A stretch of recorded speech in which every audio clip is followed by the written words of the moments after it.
back, baby. Now I know that in the last video I did say I was going to be coming back and recording more regularly. Yeah, bro. That was a lie. Now it was an unintentional lie. I had planned to come back and I had a bunch of videos that I wanted to record, but I'm still in uni, and so as you can imagine, it's been a bit of a tough one.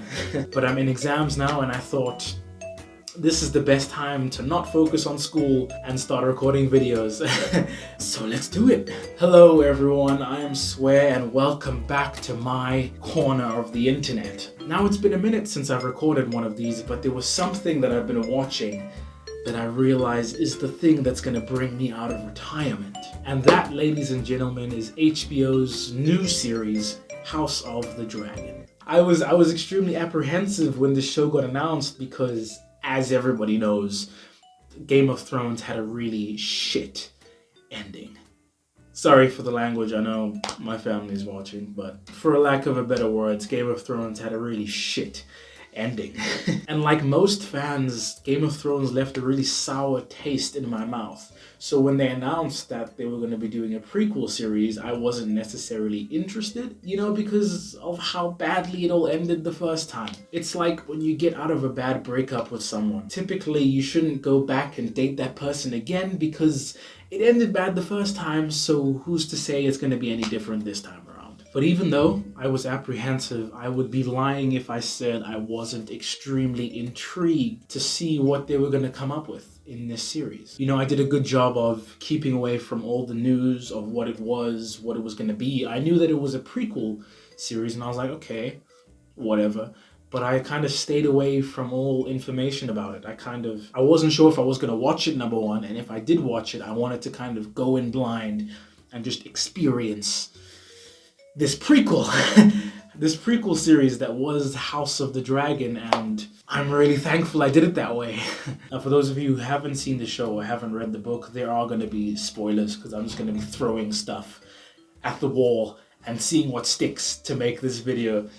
So you have been warned that I'm going to be spoiling some major plot points in the show. So yeah, let's get to it. Now, I titled this video as House of the Dragon, A Return to Nuance. And I did that for a very specific reason. When the very first episode of this show came out, I asked myself the question before I watched the episode, what was it about Game of Thrones that I, myself, and everyone else was drawn to? And after meditating on that for a few minutes, the answer that I came back with was the socio-political nuance. In the first 5 seasons of Game of Thrones, the show didn't necessarily rely on spectacle. Obviously it had its moments of sheer spectacle and sheer brilliance, but what the show was in its inception was political intrigue.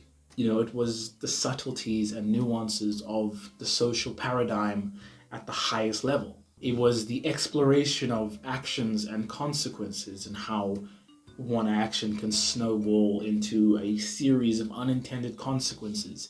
And it was the dissection of trust versus mistrust, honor versus dishonor. Game of Thrones was far more than just this conversation between good and evil, right? Because morally good and morally righteous characters, they got punished. Look at my boy Ned Stark. What was amazing about this show was even bad characters could win. The beautiful thing about this show was it wasn't about how good you were or how evil you were. It was the smartest characters succeeded and lasted the longest. At least that's what it was in the first half of its run.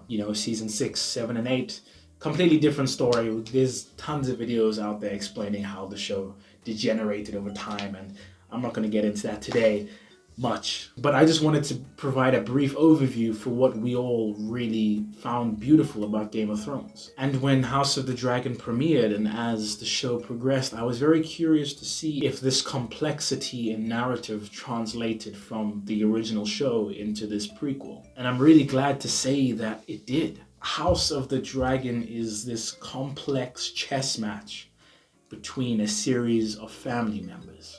Each of the characters in this show have their own ambitions and own desires, and it's very engaging to watch them slowly shift their way through this sensitive political paradigm. House of the Dragon is simply a chess match of the highest stakes. Any single move can cascade into creating a chain of events that no one could have foreshadowed. Because typically in shows of this caliber, what happens is a character is faced with a good decision or a bad decision, and then they do that decision and it either all goes well or it all goes terribly. That's not the case in this show. Until the consequences of each action reveal themselves, we're always unsure whether or not it's the correct or incorrect decision to take.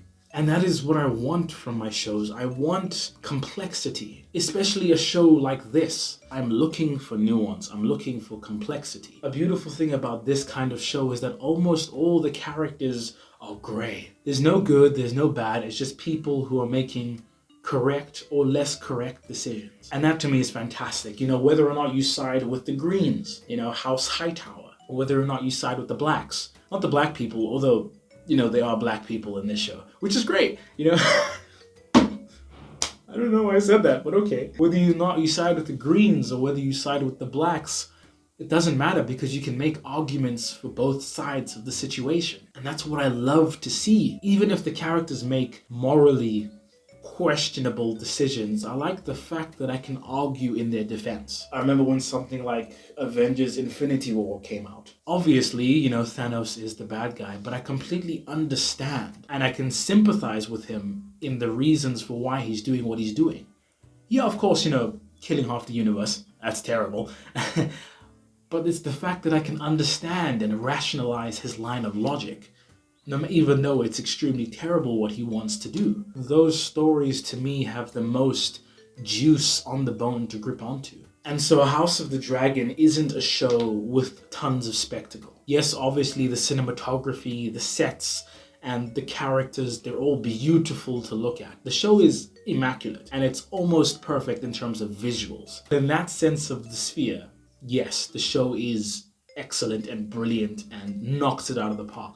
But to me, where the show shines and where it places its emphasis is in the writing and depth of the characters and depth of the situation that these characters find themselves in. To me, that's truly where this show shines and where it stands and can go toe to toe with Game of Thrones. You know, I've been having very interesting conversations about the show. I was talking to a friend and he said he wasn't necessarily into it. And I was so confused as to why. You know, this friend of mine, he loved Game of Thrones and he was also upset when the show degenerated into what it became.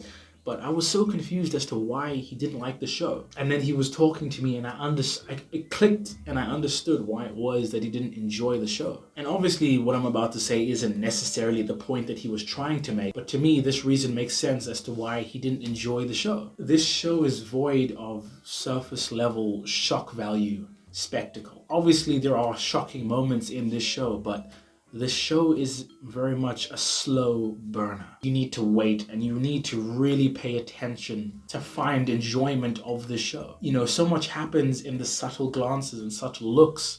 Like there's so much that is said in the lack of dialogue in some scenes.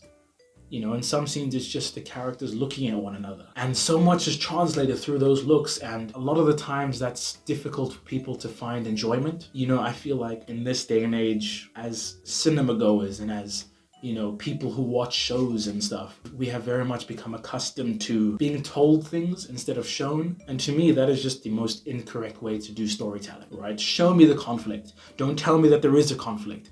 And I feel like, for my friends specifically, but a lot of my friends who haven't found enjoyment in this show is because the show doesn't tell us much. You know, we really have to sit there and pay attention to what's happening to be able to understand any of it. And for me, that's what I really love, and that's what I want. I want the filmmakers to take us seriously as an audience.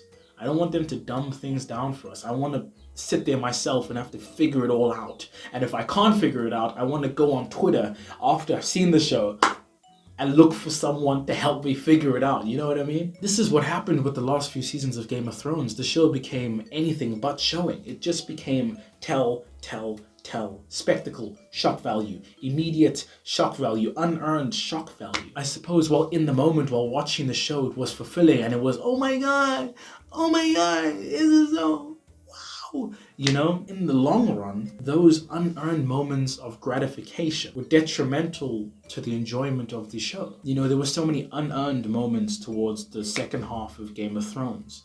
Whereas in House of the Dragon so far, every moment that's been shown on camera, almost every moment that's shown on camera feels earned. It feels like, okay, we saw this earlier, so this happening now makes complete sense.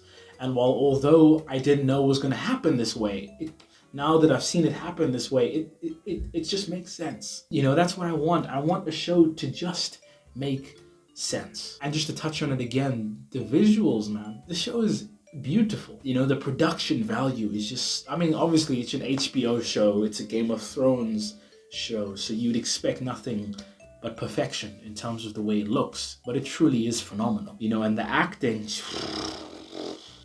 is off the charts. You know, while the writing is also fantastic, the actors have taken this knowledge of the script and the story of House of the Dragon, and they have just completely transcended all expectations and completely knocked it out of the park. You know, I'm thinking of actors like Paddy Constantine or Matt Smith, especially with the storyline of Viserys. You know, my favorite episode in the whole show so far, there's only 10 episodes, it's only one season, but my favorite episode thus far is episode 8. Obviously, spoiler again, it was the conclusion of the storyline for King Viserys. You know, and he's been my favorite character to watch throughout the entire series, obviously because of the costuming and the physical deterioration of that character as he got sick, you know, throughout the show. But also just because at the end of the day, this show, aside from its setting and location and the grandiose nature of the show, aside from that, the show followed the internal problems of a family, of the House of the Dragon. That's what the show is. It's just following a family and as they navigate their own internal issues. And one of the reasons why I loved episode 8 so much is because it's just so heartbreaking, man, to watch this family. Because King Viserys, he wants nothing but peace. He wants to do the right thing by everyone in his family. And when he dies, he feels like he's done exactly that. All the trauma and all the struggles and problems that they faced and arguments that they've had, he feels like in his mind that he solves them at the dinner party. You know, I think one of my favorite scenes in the show is when King Viserys is sitting at the dining table and he looks around and his whole family, they're laughing, you know, and they're smiling and they're being loving to one another. And Viserys just has this small smirk, and it's almost as if now his character feels like he can rest. I just thought that was so beautiful and well executed, you know. And then his death scene when he's lying on his bed and he's calling out and he's suffering, he's in pain. After the screen has gone black, his last words were, "My love." As if in the moment of his death, he calls out to his wife, Emma. You know, damn, there's so much I could talk about this show, and this video is getting far too long, so I'm gonna cut it short. You know, there's a lot more that I would like to talk about, but this show is, as I've titled it and as I've said in this video, this show is a return to nuance. Decisions and consequences. No one is safe. That's what the Game of Thrones used to be, and that's what it's become once again, and I am forever grateful. Like, damn, I'm cheesing, man. I'm just thinking about the show, and it's truly fantastic, you know, and I hope they don't get up. In the last 8 years, there have been so many movies and shows that have come out that have truly disappointed me. Now that season 1 is done and ended so beautifully, I'm praying to God that they don't get up for me, you know, but yeah, I highly recommend that if you haven't seen this show, please do yourself a favor and give it a watch. But that's it for today. You know, I'm Swear. Thank you for coming back to my corner. Now, I mean this when I say it this time. I will be making a more permanent comeback. I don't plan to be flaky like I have been in the past, but this is the first video, you know, to get the rust off, you know, get back into the swing of things. And I feel like this was the perfect video for me to get back into the channel and get back to talking about movies and series. And I have a lot planned, and I don't want to keep talking about it. But yeah, thank you. It's been your boy Swear. Thank you for chilling in my corner. I will see you in the next one.